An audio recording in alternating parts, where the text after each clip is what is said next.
लोग कहते हैं अगर आप एक वकील से, ऐसे तो कहते हैं पुलिस वालों से भी डरना चाहिए, डॉक्टर से भी डरना चाहिए। लॉयर्स की आर्गुमेंटेटिव पर्सनैलिटी हो जाती है कि आदत हो जाती है बहस करने की।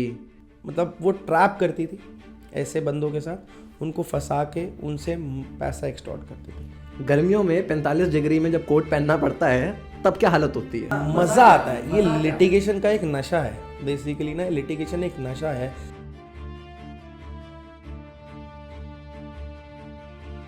Hello everyone and welcome to my podcast the law show, India's first law podcast.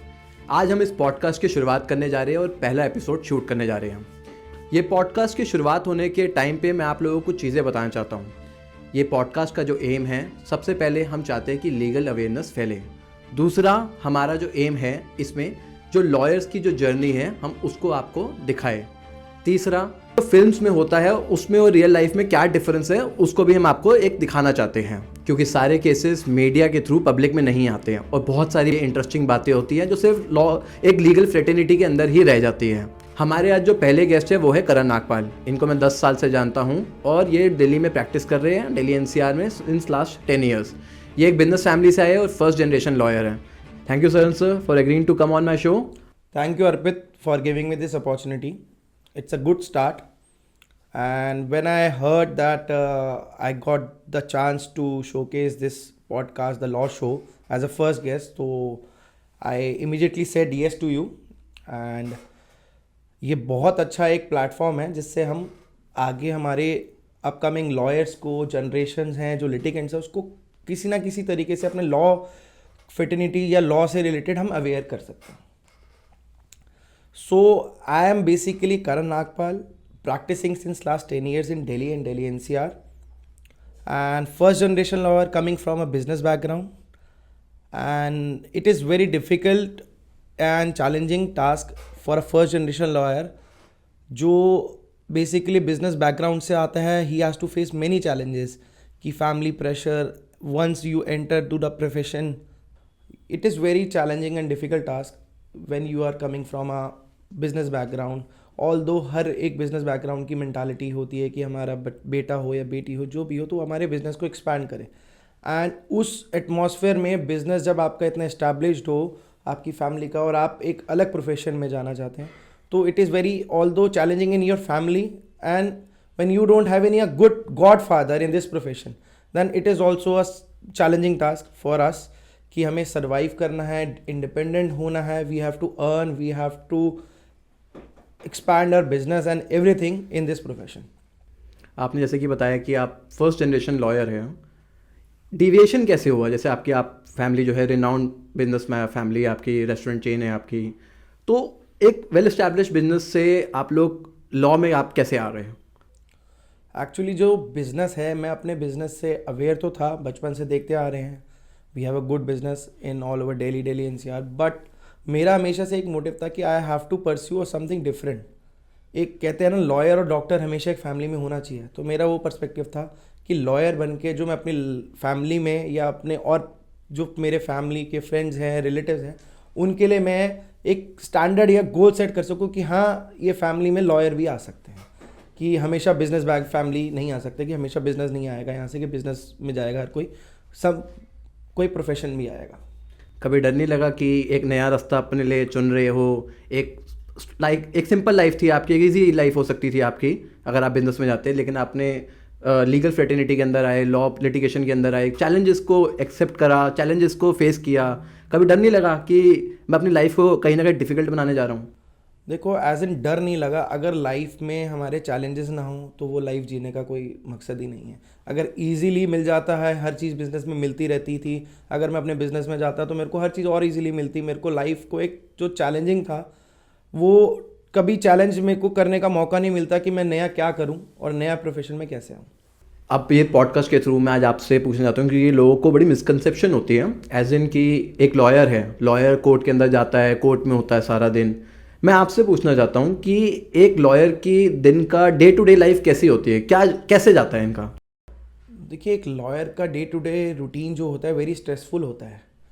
हमारे को एक स्ट्रेस होता है कि इस कोर्ट जाना है, हमारे को ये मैटर अटेंड करना है, उस मैटर को प्रिपेयर करना होता है, हमें फिर अगर आर्ग्यू करना है जज के सामने कैसे प्रेजेंट करना है, when we have to back to our office, फिर हमारे को अपना नेक्स्ट डे का केस प्रिपेयर करना होता है, क्लाइंट मीटिंग्स होती हैं, ड्राफ्टिंग होती हैं, मतलब it's a bunch of stressful life जो हम लोग करते हैं। और जो लोग कहते हैं कि अरे आप तो लॉयर हैं, बहुत आसान काम करते हैं, ये हैं वो हैं, बहुत इसमें पैसा है, ये सब चीज़ें, बट जब पैसा या जो हमारा रूटीन है ना वो हमारा स्ट्रेसफुल होता है इन डेली रूटीन में, कि हमारा कि लोगों को पीछे से दिखता है कि बहुत आसान प्रोफेशन है, पर वो ऐसा है नहीं।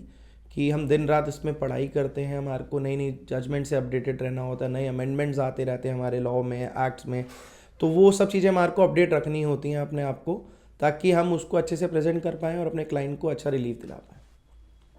जैसे कि लोगों की इमेज है बनी हुई है कि सारा दिन कोर्ट्स में होते हैं, वो एक फ्रंट एंड है, बैक एंड भी होता है। बैक एंड जैसे आपने बताया कि ऑफिस में जाते हैं, वहाँ पे मीटिंग्स होती है, जितना आपने बताया कि स्ट्रेसफुल काम है। अगर इतना स्ट्रेसफुल है तो फिर करते ही क्यों है? मज़ा क्या है? मज़ा क्या है? लिटिगेशन का एक नशा है बेसिकली ना, लिटिगेशन एक नशा है।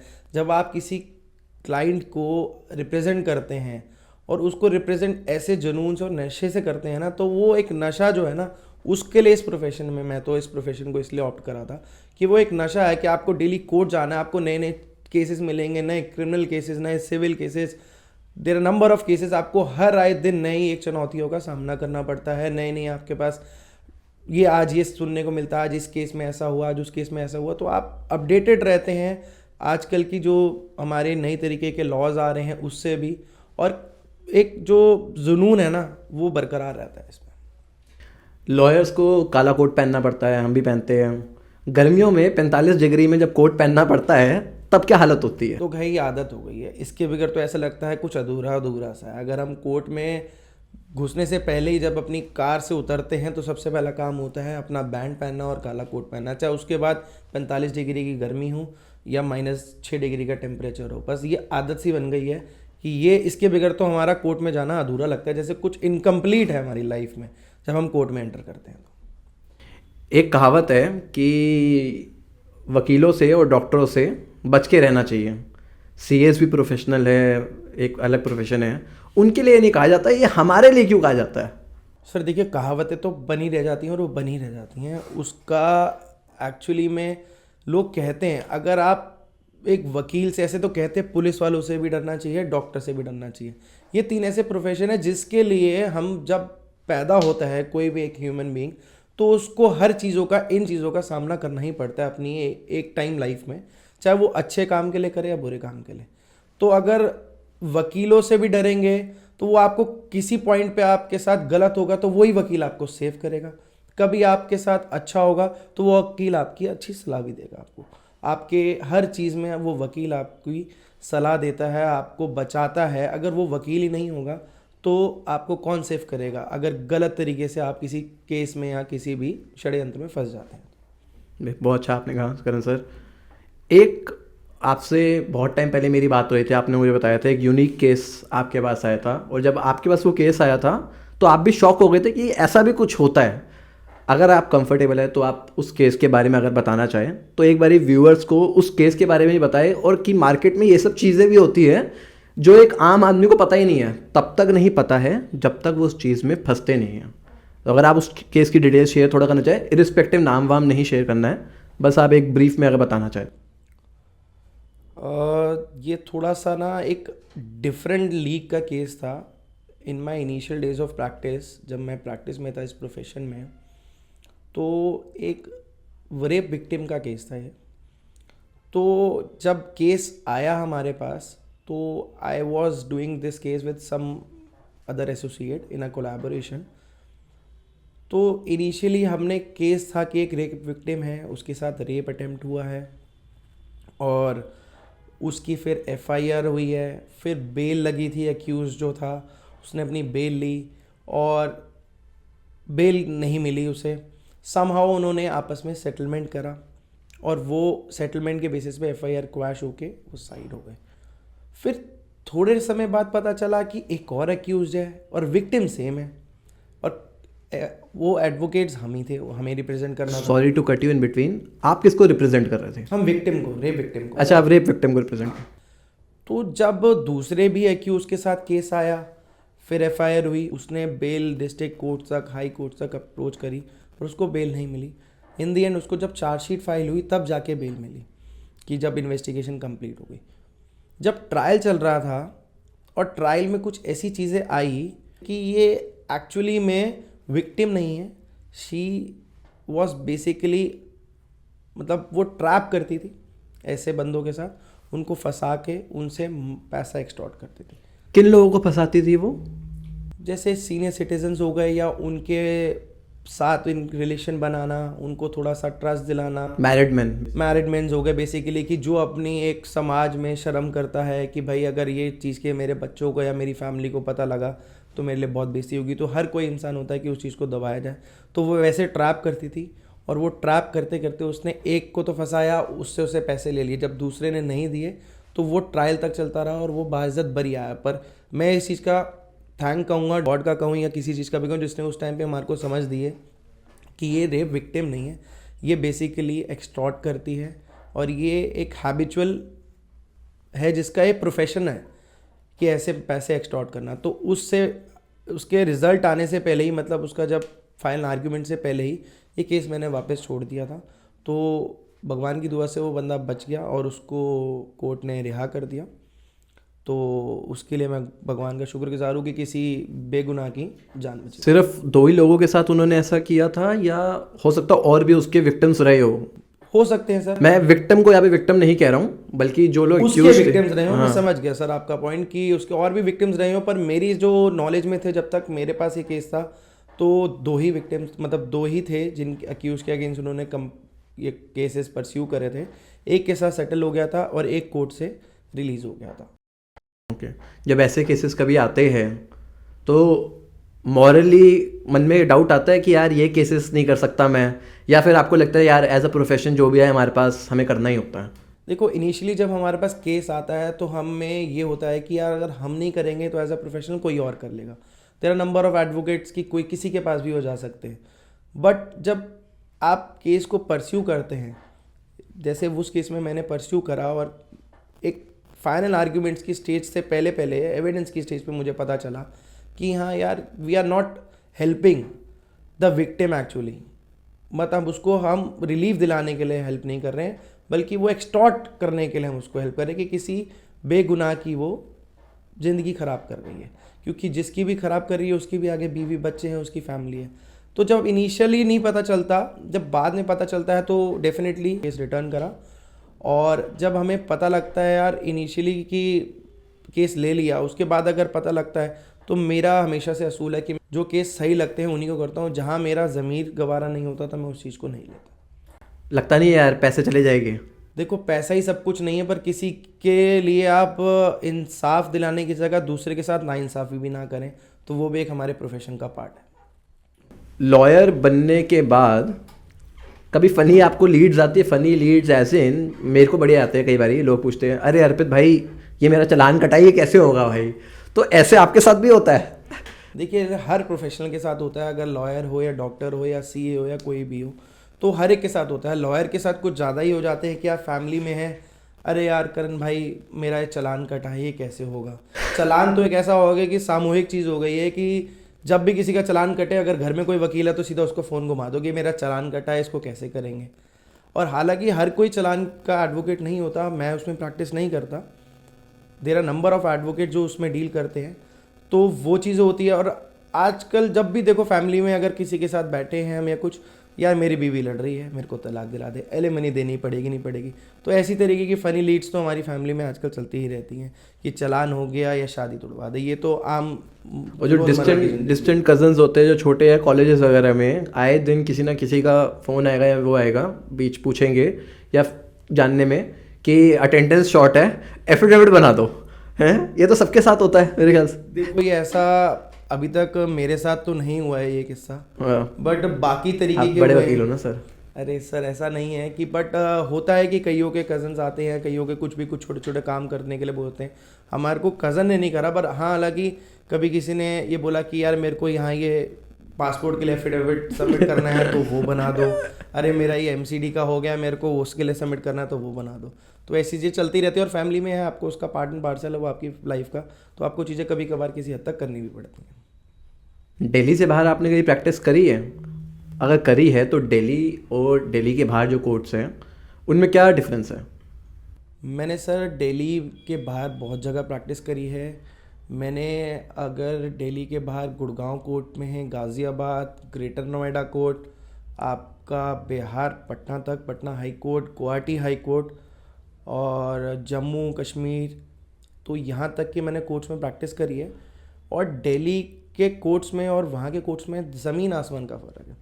इंफ्रास्ट्रक्चर वाइज देखें हम, अगर बहुत किसका बेटर है? दिल्ली का है ऑब्वियसली। हमारे यहाँ डिस्ट्रिक्ट कोर्ट्स देख लें या आप हाई कोर्ट देख लें या सुप्रीम कोर्ट देख लें, तो मतलब सारे कोर्ट्स को कंपैरेटिवली करें, और हमारे यहाँ सारी चीज़ की तो कोर्ट्स यहीं पे, सारी एपेलेट ट्रिब्यूनल्स यहीं पे मिलेंगे आपको नेशनल कमीशन यहीं पे मिलेगा कंज्यूमर रिलेटेड से रिलेटेड। जैसे हमारे यहाँ वर्चुअल कोर्ट्स का बहुत सिस्टम आ गया है, तो अभी भी कई स्टेट्स में वो चीज़ें नहीं हैं, तो वहाँ के अभी भी वो चीज़ से अपडेटेड नहीं है एडवोकेट्स भी ना प्रॉपरली, सारे वहाँ के लिटिगेंट्स। करण सर, जैसे हमने देखा है कि लॉयर्स की आर्गुमेंटेटिव पर्सनालिटी भी हो जाती है और आर्ग्यूमेंट्स के स्किल्स डेवलप होते हैं। जब आप लॉ कॉलेज में थे तब इसकी स्किल डेवलपमेंट कराई गई थी या आपने प्रैक्टिस में आके ही ये जो स्किल्स है खुद से डेवलप करी हैं? कैसी होती है डेवलप? एक्चुअली में जब मैं अपने कॉलेज डेज में था, तो जब मूड कोर्ट्स होते थे, मूड कॉम्पिटिशन्स होते थे, तो मैं हमेशा एक्टिवली पार्टिसिपेट करता था। मुझे ऐसी अपॉर्चुनिटी नहीं मिली कि मैं एज अ मूटर पार्टिसिपेट करूं, मैं हमेशा as a law researcher select होता था। तो मेरे को कॉलेज से कभी ऐसी स्किल्स या ऐसी आर्गूमेंट्स करने की कोई अलग सी टेक्निक नहीं मिली। हाँ, इनिशियली जब मैं अपनी प्रैक्टिस में आया तो जिनके साथ मैंने अपना करियर स्टार्ट करा था, I am very thankful to him कि उन्होंने हमेशा से मुझे ऐसी अपॉर्चुनिटीज़ दी कि मैं उसको डे बाय डे उसको एनहांस करता गया और अपने आर्गुमेंट स्किल्स अपने इम्प्रूव करता गया। उन्होंने एक चीज़ हमेशा बताई थी कि when you enter the court premises you be prepared with your case, arguments अपने आप हो जाएंगे आपको जब केस पता होगा। तो ऐसा होता है कि लॉयर्स की आर्गुमेंटेटिव पर्सनालिटी हो जाती है कि आदत हो जाती है बहस करने की? देखो, ये तो हर एक हमारी मतलब कहते हैं ना, लॉयर वकीलों की लाइफ का एक पार्ट बन चुका है कि अगर बहस नहीं करी किसी भी छोटी चीज़ पे, चाहे वो आपकी वाइफ हो या आपका ब्रदर हो या आपकी फैमिली में कोई भी हो, तो जब तक ये आपकी अगर बहस नहीं होती तो वो दिन लगता है अधूरा गया है या कुछ इनकम्प्लीट सा है। हाँ, हालांकि सबकी लाइफ में ऐसा नहीं है, हमेशा आर्ग्यूमेंट होने चाहिए। आपको अपने आर्ग्यूमेंट्स अगर किसी भी चीज़ पे कर रहे हो तो वो आपके प्रॉपर क्लियर होने चाहिए और there should be a something point to it. But हम वकीलों की ऐसी आदत बन गई है कि हर चीज़ पे बहस तो करनी ही करनी है, चाहे वो किसी से भी करें, उसके बगैर कोई भी चीज़ पूरी नहीं होती है हमारी भी कई बार कितनी बहस होती है। बिल्कुल, हम आपको कितने टाइम से जानते हैं, क्रिकेट में भी हो जाती है, तो मिलते रहते हैं। जब आपसे कोई भी मुद्दा हो एक उठ जाए बस, तो वो बहस के बगैर तो ख़त्म होता ही नहीं है, चाहे वो बहस कोई भी करे, पर वो टॉपिक एंड ऐसे ही होता है कि बहस हो रही है पूरी। सही बात है सर। एक चीज़ मैंने देखी है, जैसे हमारी गाड़ी में भी है, बार एसोसिएशन के स्टिकर्स लगे होते हैं, दिल्ली हाई कोर्ट के हो गए, सुप्रीम कोर्ट के हो गए। आज आप सच बताओ, इसका बेनिफिट होता क्या है? देखिए, चालान नहीं कटते, क्या होता है? देखो, बेनिफिट ऐसा कुछ नहीं होता, ये खाली एक मीडियम है हमारा कोर्ट प्रीमिसेस में एंटर करने के लिए। इस स्टिकर्स को देख के हाँ, कभी कभार बेनिफिट्स मिल जाता है कि पुलिस वाले हमारे को एक्स्ट्रा एक एडवांटेज मिल जाता है कि वो हाथ नहीं देते हैं कभी कभार, या कभी कभार देते हैं तो कभी कभी तो बस इतना कर देते हैं तो भी जाने देते हैं, दिखा देते हैं कि ये देखो स्टिकर लगा हुआ है। मेरे साथ ऐसा पर्सनली नहीं हुआ है, हालांकि जब भी अगर कोई पुलिस वाला होता है, अगर उसने नहीं सर देखा, आपके साथ भी हुआ है, आप तो कहते हो स्टाफ के लोग हैं। देखिए, ऐसा है कि चालान तो मैंने भी बहुत पे करे हैं और मेरे खुद से मैंने पर्सनली करे हैं, बट आपको हमेशा कभी अगर कोई पुलिस वाला रोकता है तो आपको चालान पे करने चाहिए अगर आपने वॉयलेशन करा है। आप भी, you should be always polite and respectful to that policeman. ये बेनिफिट कहीं ना कहीं एक्सटेंड तक कर जाती हैं चीज़ें। आपको लगता है पुलिस वाले हमसे डरते हैं? देखिए, डरते तो नहीं हैं, हमें एक दूसरे के प्रोफेशन की रिस्पेक्ट करते हैं। तो अगर आप उस रिस्पेक्ट को डर कहें एक दूसरे के लिए, क्योंकि एक दूसरे की कहानी एक दूसरे के बगैर अधूरी है, कि हमें अगर कोई भी कंप्लेंट लॉन्च करानी है किसी क्लाइंट की या किसी चीज़ के लिए कोई एफआईआर करनी है, कोई भी अगर ऑफेंस हुआ है उसके रिलेटेड, हमारे को क्रिमिनल ऑफेंस रिलेटेड, तो पुलिस को अप्रोच करना ही होगा। तो we have to respect their profession, और वो हमारे प्रोफेशन को रिस्पेक्ट करते हैं कि जब वो कोर्ट प्रेमिसेस एंटर करते हैं। तो इसको आप डर कहें, जब हम थाने जाते हैं तो हम उनकी रिस्पेक्ट करते हैं, और वो जब हमारे कोर्ट आते हैं तो वो हमारी रिस्पेक्ट करते हैं। तो ये डर कहें या रिस्पेक्ट कहें, तो किसी भी माध्यम से समझा सकते हैं। लेकिन ओवरऑल जनरली लोग लॉयर से थोड़ा बहुत तो डरते हैं। हमें लोन लेने में दिक्कत होती है, प्रॉपर्टी रेंट में लेने में दिक्कत होती है, उसका क्या रीज़न है? देखिए ये सारे मिथ्स हैं। ऐसा पहले के ज़माने में होता था। कई लोगों को ये लगता था कि यार लॉयर है तो वो पैसे नहीं देगा या लोन नहीं पूरा करेगा। तो ये सारी चीज़ें मिथ हैं। मैंने खुद भी पर्सनली बहुत लोन्स लिए हैं। तो आपके अगर डॉक्यूमेंटेशंस कंप्लीट हों तो बैंक आजकल इस चीज़ों से कुछ नहीं आपको इग्नोर करता या आपको डिनाई करता है आपके लोन्स को या ऐसी चीज़ों को, या प्रॉपर्टी अगर आप लेने जाएँ रेंट पे भी, आपकी सारे डॉक्यूमेंट्स क्लियर हों तो आपको कोई ऐसी परेशानी नहीं है। एक मिथ मैं चाहता हूँ कि आप सबके आज ब्रेक करें। जैसे हम लोग फिल्म्स में देखते हैं कि एक लॉयर आर्ग्यू कर रहा है, 100 लोग पीछे खड़े हैं, सुन रहे हैं, तालियां बज रही है। एक्चुअली में जब हम कोर्ट में जाते हैं तो क्या होता है, बैठने की जगह भी मिलती है कि नहीं मिलती है? इस मिथ को आज आप एक बस जो कोर्ट रूम्स दिखाए जाते हैं मूवीज़ में वो तो बहुत ही डिफरेंट होते हैं, और जो हमारे रियल लाइफ में होते हैं उसमें ज़मीन आसमान का फ़र्क होता है। कि कोर्ट रूम में जैसे अगर मूवीज़ में दिखाया जाता है कि एक मूवी में एक केस को पूरे 3 घंटे की मूवी में पूरा तैयार करा जाता है, और हमारी डेली लाइफ में अगर हम देखें तो एक जज के पास 50-50, 100-100 केस लगे होते हैं। तो वहाँ तो तालियां बजाना क्या, बैठने की जगह क्या, खड़े होने की जगह भी नहीं मिलती है। हम वकीलों को घुसने की जगह मिल जाए। कभी कभार तो ऐसे कोर्ट रूम्स ऐसे पैक्ड होते हैं, चाहे हम डिस्ट्रिक्ट कोर्ट कहें या हाई कोर्ट कहें, तो ऐसे कोर्ट रूम्स पैक्ड होते हैं कि हमारी खुद की एडवोकेट्स को खड़े होने की जगह नहीं मिलती है। अपना आइटम को जब कॉल होता है तो भागना पड़ता है लिटरली। तो ये मूवीज़ और जो हमारी रियल लाइफ कोर्ट्स होते हैं बहुत डिफरेंट है, बहुत ही डिफरेंट है। और यही सबसे बड़ा रीज़न है द लॉ शो करने का, कि रियल में क्या होता है और फिल्म्स में क्या दिखाया जाता है, उसमें ज़मीन आसमान का अंतर है। उन्हीं डिफरेंसेस को हम यहाँ पे बताएंगे, और एक्चुअली में क्या होता है उसके बारे में आपको थ्रू लॉयर्स जो रियल लाइफ में प्रैक्टिस कर रहे हैं या डिफरेंट फील्ड के लॉ में है, उनसे आपको पता चलेगा कि एक्चुअली में होता क्या है रियलिटी में। Thank you so much Karan sir for coming to my podcast, and that's a wrap for today. I hope आप लोगों को ये पॉडकास्ट अच्छा लगे। आप लोगों के जो भी व्यूज़ है, कंस्ट्रक्टिव क्रिटिसिज्म है, आप लोग प्लीज़ कमेंट में जाके अपने व्यूज़ को डालिएगा, एंड कुछ भी मेरे से कमी रह गई हो तो उसको मैं सुधारने की कोशिश करूँगा। अगर ये पॉडकास्ट करते हुए किसी की फीलिंग्स को हमने डिमीन करा हो या किसी की फीलिंग्स को हमने हर्ट करा हो तो उसके लिए आई वॉन्ट टू अपोलोजाइज। जो पॉडकास्ट करने का एम एक यही था कि लॉयर टू लॉयर कन्वर्सेशन होए और लोगों को पता चले कि एक्चुअली में लॉ फील्ड में होता क्या है। Thank you so much for watching this podcast. Stay tuned, आगे चल के और भी पॉडकास्ट आएंगे, और भी इंटरेस्टिंग लोग आएंगे। शेयर कीजिए, सब्सक्राइब करिए, लाइक करिए इस पॉडकास्ट को, the law show, India's first law podcast.